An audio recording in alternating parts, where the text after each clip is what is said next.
Some controversy and some clues, maybe, coming out of statements President Trump reportedly made to big Republican donors at his Mar-a-Lago resort over the weekend.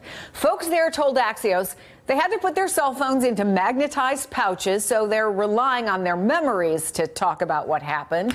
But again, they told Axios that Trump was talking about the controversy surrounding freshman Democratic Congresswoman Ilhan Omar, saying, quote, "The Democrats hate Jewish people," and the president didn't understand how any Jewish person could vote for a Democrat. He then went on to claim that if he could run for prime minister of Israel, he would be at 98% in the polls. And then the president reportedly slammed several potential Democratic challengers. Axios says Trump referred to Joe Biden as the dummy, Bernie Sanders as the nutty professor, and commented on Elizabeth Warren's low poll numbers, saying he, quote, "took her out really early." Back with me, former senior Hillary Clinton advisor Adrian Elrod and Republican strategist Evan Siegfried. So, Evan, the headline out of this was about the Jewish comments, and I'll get back to that. But overall, I'm reading this, I'm looking at him nicknaming his opponents. Is all of this just setting up his 2020 messaging? He's with the donors and he's testing all this out. Well, first of all, shouldn't Elizabeth Warren technically be the nutty professor, as she was a professor, unlike Bernie Sanders? Yes, he loves to do the nicknames and play the little games that'll be the little bumper sticker slogan that his base will eat up and say this is great. But the president has to get more than his base in order to be reelected. He's got to offer something to those persuadable voters who might have voted for him last time but are now saying, you know, the country isn't going in the right direction. But you know this, he's looking for that back and forth. He's looking to see what gets a reaction, right? Of course. He's focus group testing everybody that he comes across, be it the White House steward to the RNC donors. That's Donald Trump and who he is. He does it at his rallies, too. I think that the president is really trying to go out there and find those messages that stick. And when they stick, he'll keep running with them until they die. Maybe he thought that crazy Bernie didn't work as well as he wanted it to, and that's why he's now switched to the nutty professor. I was trying to figure that one out, Adrian. But the one thing I will say, having been out for months with Republican candidates, starting with Jeb Bush, a lot of those candidates let those nicknames and those critiques get under their skin. Do you think the Democrats have lived and learned? I think they have, and I think Elizabeth Warren is the perfect example of somebody who, you know, Trump has tried to define and to an extent has defined, but she has not let that define her campaign. I'm not sure a lot of people would be agreeing with you about the way she handled. Well, no, I do think that she mishandled. I think that she could have handled addressing the situation better, Pocahontas. But I also think that she has gone forward and charted her own path in terms of introducing policies and literally leading the way in terms of economic policies and an economic agenda on the Democratic Party side. But look, this is the problem that Democrats are going to have is Donald Trump knows how to manipulate the media cycle to his advantage. And if Democrats do play into those hands, if Democratic candidates do fall prey to his attempts to try to control the media cycle, that's going to be to their detriment. People have got to chart their own path.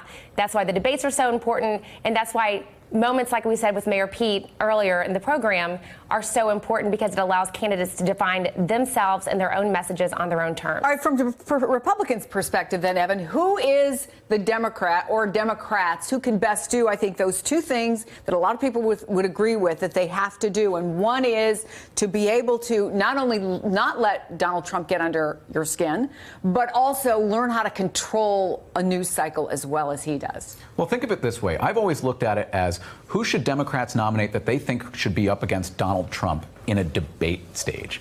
Who would be best to do that? Remember Ronald Reagan just did the, oh, shucks, there you go again? That's Joe Biden. Joe Biden, I think, is the strongest one because he reminds people, A, of an era where there was more decency in politics. And he's a fundamentally decent man. I disagree with Joe Biden on numerous policies, but I look at him and I say, this is a man whom I respect as an individual. And I think that a lot of Americans do too. And when they see Donald Trump do the bluster, Joe Biden can offer a clear contrast to that.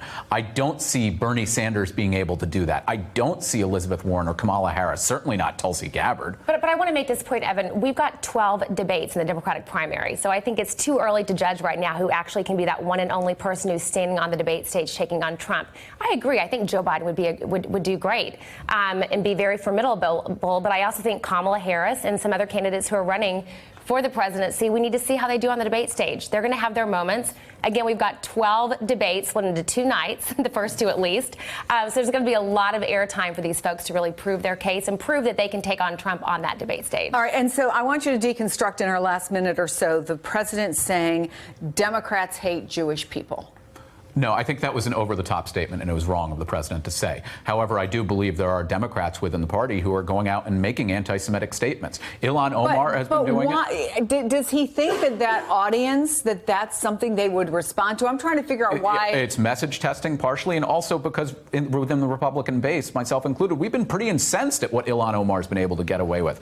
She's going out and saying it's all about the Benjamins. Israel has hypnotized the world to their evils. You look at Ilhan Omar's record, and then look, New York City just elected Jumaane Williams to be public advocate. Jumaane Williams has gone out and said that he will never condone somebody who's a convicted Palestinian terrorist because they're a freedom fighter. She happened to murder 2 Israeli teenagers. Okay, but I think Jewish people. But the thing is, there is an anti-Semitism problem within a wing of the Democratic Party, and we saw last week with the resolution when it was very open and shut. It should have just been the resolution to condemn anti-Semitism, and then it turned into, oh no, we have to condemn everything else. What does that send to Jewish people? Even anecdotally, yes. Even neighbors of mine who are staunch liberals who will vote said that it was disgusting, that the Democrats should have stood up and said Ilhan Omar was wrong. Instead, they just watered it down and said hate is bad. Look, I mean, that was a very loaded comment that you just made. Look, there are a couple bad actors in our party who have made statements that have not been helpful, but they are a handful of Democrats, and we have a very large number of Democrats in Congress and a very wide, diverse caucus. So, yes, you're going to have a couple members who occasionally say things that are not helpful, but that certainly does not define what the Democratic Party stands for. But your new party as a whole. leader, Alexandria Ocasio-Cortez, she is not our party leader. But she started fundraising off of it. Can we go back to the Democratic, not the primary stage, but, well, maybe the primary stage. So they're going to be asked to respond to things like that. Is the way to handle these kinds of clearly over-the-top statements, in some cases, you could use worse descriptive words for some of those statements, dismissive?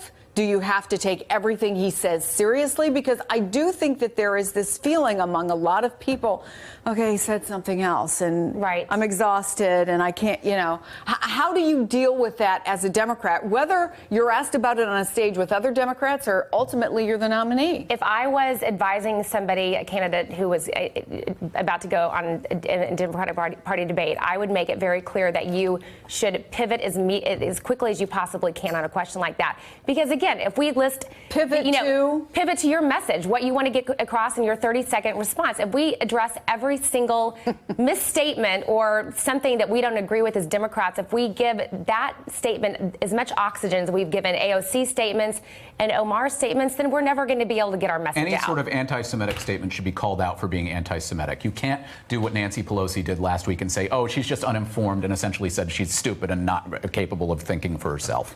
Hey, MSNBC fans, thanks for checking out our YouTube channel. Subscribe by clicking on that button down there and click on any of the videos here to watch the latest interviews and highlights. You can get more MSNBC for free every day with our newsletters. Just visit msnbc.com/newsletters to sign up now.